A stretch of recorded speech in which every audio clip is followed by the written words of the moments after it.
Très bientôt, nous verrons tous la construction du troisième temple à Jérusalem. La table des pains de proposition est prête. La menorah est prête. Toutes les pièces d'or sont prêtes. Le troisième temple est prêt. Récemment, le Sanhédrin, une autorité religieuse juive, a convoqué tous les Juifs du monde entier à retourner à la Terre Sainte et à se préparer à construire le troisième temple. Le monde fait un pas de plus vers l'accomplissement des prophéties de la fin des temps. La génisse rouge, si importante pour le rituel de purification du troisième temple, est déjà née en Israël et il n'est maintenant qu'une question de temps avant que ce monument soit érigé et que l'Antéchrist apparaisse pour jouer son rôle. Dans cette vidéo, je vais vous révéler un secret sur les génisses rouges que personne ne mentionne. Je vous expliquerai aussi simplement leur grande importance. Vous serez surpris de voir à quel point les Juifs sont déjà avancés dans l'élevage et la reproduction de cet animal qui doit être en parfait état selon les lois de Moïse pour atteindre son grand objectif. En fait, certains croient que ces génisses seront la cause de l'aggravation de la guerre entre les Juifs et les Arabes, pouvant même générer un conflit de proportions mondiales. Mais est-ce vraiment qu'une simple vache pourrait être la raison du déclenchement de la Troisième Guerre mondiale? Je vais vous dire tout ce que je pense à ce sujet, alors restez avec moi jusqu'à la fin. Avant, je veux juste vous demander de vous abonner à ma chaîne. C'est très facile, ça ne coûte rien, il suffit de cliquer sur le bouton s'abonner et d'activer la cloche de notification parce que je veux vous aider à comprendre la Bible de manière simple et facile, d'accord? Alors commençons.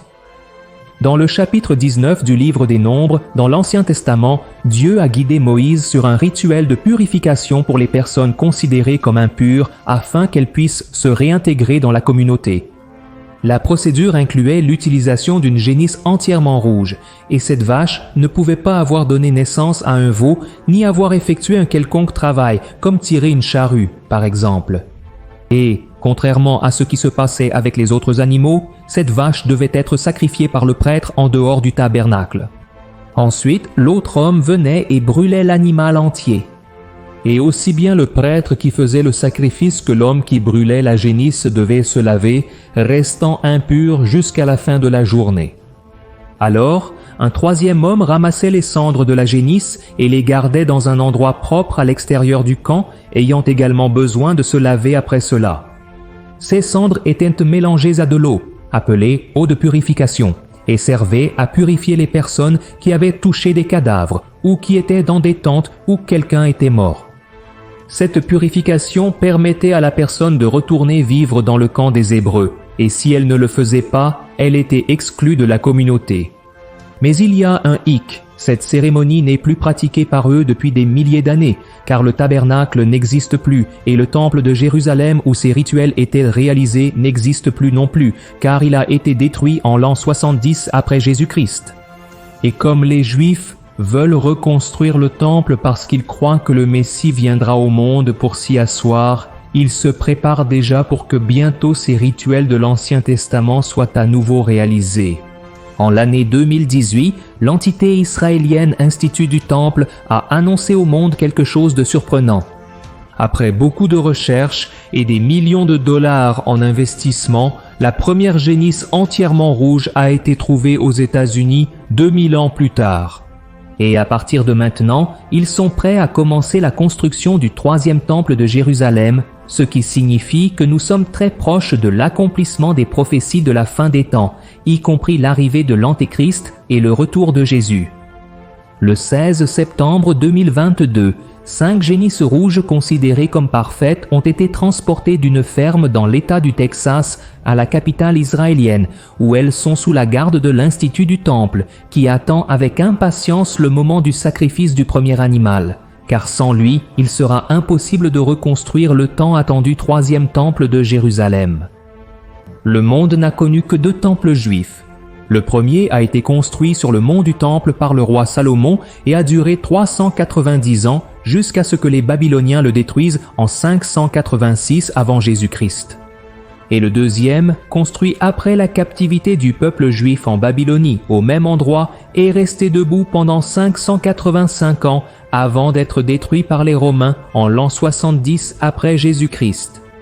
Et le troisième temple est lié à une prophétie qui se réalisera à la fin des temps. La Bible est claire, c'est à cet endroit que l'Antéchrist s'assiera pour gouverner le monde, trompant les Juifs et les persécutant.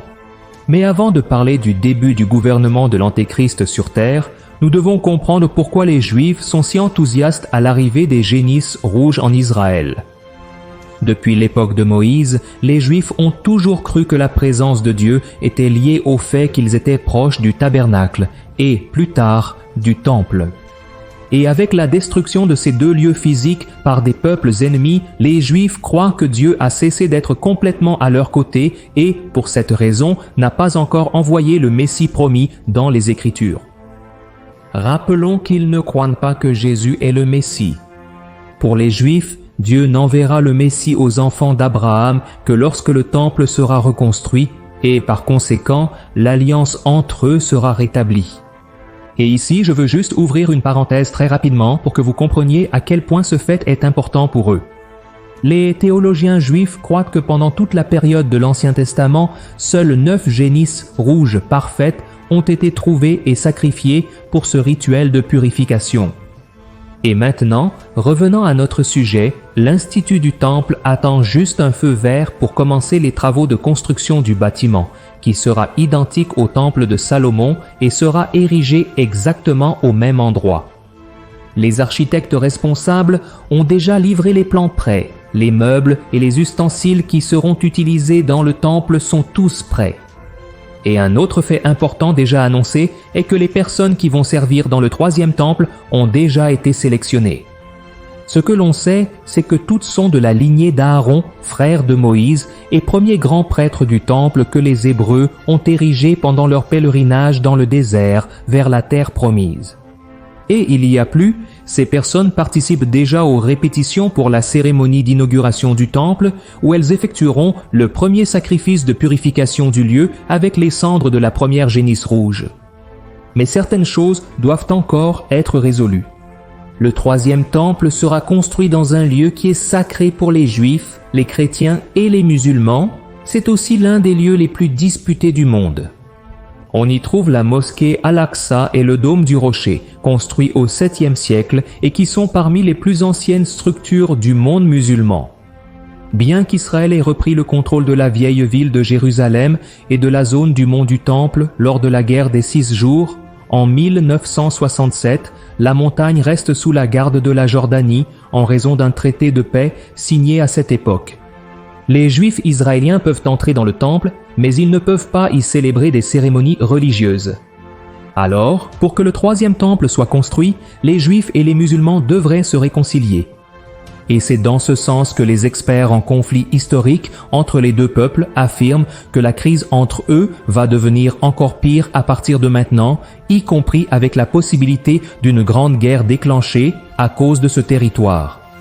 Les Arabes sont déjà au courant de l'existence des 5 génisses rouges sans défaut à Jérusalem, et c'est pourquoi ils se préparent à défendre vigoureusement leur territoire contre une éventuelle attaque d'Israël pour reprendre l'endroit où se trouve le dôme du rocher. Au-delà de la question de la fierté, la théologie islamique croit qu'un être appelé Dajjal, une figure très similaire à l'Antéchrist de la Bible, viendra avant le jour du jugement pour détourner les gens du vrai chemin.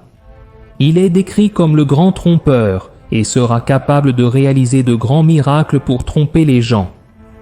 Selon les enseignements islamiques, le Dajjal parcourra la terre pendant une période, trompant et amenant les gens à croire qu'il est divin et pourrait arriver précisément par le 3e temple qui sera construit par les Juifs. L'apparition du Dajjal est l'un des principaux signes de la fin des temps en islam et il sera finalement vaincu par le Messie islamique, le Mahdi, et par Jésus-Christ, qui dans leur vision est simplement un grand prophète qui descendra du ciel et tuera le Dajjal. Mais, malgré cette théorie de la génisse rouge causant une grande guerre entre les Juifs et les Arabes au point de devenir mondiale, je ne crois pas que cela va se produire. Il est plus probable que l'Antéchrist profite de ce moment pour conclure un accord entre ces deux peuples afin que le nouveau temple soit édifié à l'endroit qui génère encore tant de conflits aujourd'hui. Avec son pouvoir de persuasion, l'Antéchrist réussira à faire signer un grand traité de paix par les 3 plus grandes religions de la planète et cet accord permettra enfin la construction du 3e temple à Jérusalem. Ce sera le signe pour que les Juifs croient que cet homme est le Messie qu'ils attendaient tant. Après tout, ils ont rejeté Jésus parce qu'ils n'acceptèrent pas que leur Sauveur soit une figure commune, humaine et semblable à eux. Les Juifs ont toujours attendu un être supérieur comme le sera l'Antéchrist et c'est pourquoi ils seront facilement trompés. Et en revenant à la question du troisième temple, il y a des informations selon lesquelles, une fois l'autorisation de sa construction accordée, le temple doit être entièrement terminé en seulement 1 an et c'est de cet endroit sacré que l'Antéchrist va gouverner le monde. La Bible montre que pendant les 3 premières années et demie, l'accord de paix conclu entre les nations sera maintenu et la terre vivra en harmonie. La grande majorité des gens aimeront et se prosterneront devant le grand leader mondial. Mais à la fin de cette période, il rompra l'accord, comme étant dans le temple ce que la Bible appelle l'abomination désolante, marquant le début de la pire période de la grande tribulation. C'est à ce moment que la colère de Dieu commencera à être déversée sur la terre et que le peuple juif commencera à réaliser que le Messie qu'ils attendaient tant était déjà venu au monde 2000 ans auparavant, mais qu'ils l'avaient rejeté. Et le prophète Zacharie a prophétisé sur ce moment. Voyez seulement ce que Jésus a dit à travers son serviteur. « Je répandrai sur la famille de David et sur les habitants de Jérusalem un esprit d'action de grâce et de supplication. Ils regarderont vers moi celui qu'ils ont transpercé, et ils pleureront sur lui comme on pleure sur la perte d'un fils unique, et ils se lamenteront amèrement sur lui comme on se lamente sur la perte du fils aîné. En ce jour-là, beaucoup pleureront à Jérusalem comme ceux qui ont pleuré à Hadad-Rimon dans la vallée de Megiddo. Regardez cela, frères, donc à la fin des 7 années de la grande tribulation, Jésus reviendra, vaincra l'Antéchrist, le faux prophète et enfin Satan. Ensuite, il rassemblera sa fiancée que nous sommes, nous les chrétiens, avec le peuple de la nation élue, les Juifs convertis, et nous tous vivrons en paix dans la nouvelle Jérusalem, un lieu éternel où il n'y aura pas de douleur, de mensonge, de méchanceté, ni de pleurs, ni de tristesse. Alors, frères, même si ces génisses rouges sans défaut ont une grande signification pour les Juifs à ce moment de l'histoire, elles ne signifient absolument rien pour nous. Dans le passé, dans l'Ancien Testament, elles représentaient l'offrande pour la purification du péché, apportant une nouvelle vie et la rédemption au peuple. Et sans la mort de cet animal si rare, les personnes impures ne pourraient pas retourner à la présence de Dieu. Et cela symbolise ce que Jésus a fait pour nous sur la croix du Calvaire. Il s'est sacrifié pour que nous puissions avoir nos impuretés lavées une fois pour toutes et que nous puissions entrer dans la présence du Seigneur. Les cendres de la génisse rouge représentent la mort du Christ et l'eau de purification représente son sang. Et concernant la construction du troisième temple, je sais qu'il y a beaucoup de chrétiens qui sont terrifiés quand ils entendent parler de ce sujet. Mais nous ne devrions pas nous inquiéter car le Christ nous a déjà assuré la victoire et notre couronne est gardée. Nous devons simplement persévérer jusqu'à la fin, n'est-ce pas? À la fin du livre de l'Apocalypse, le Seigneur nous laisse le message suivant. « Voici, je viens bientôt, ma récompense est avec moi et je rendrai à chacun selon ce qu'il a fait. Je suis l'alpha et l'oméga, le premier et le dernier, le commencement et la fin. Heureux ceux qui lavent leurs vêtements afin d'avoir droit à l'arbre de vie et d'entrer dans la ville par les portes. Alléluia. Je suis le pasteur Antonio Junior. Si vous avez aimé ce message, partagez-le avec vos amis et votre famille et abonnez-vous à ma chaîne. Je vous attends dans la prochaine vidéo. Que Dieu vous bénisse puissamment.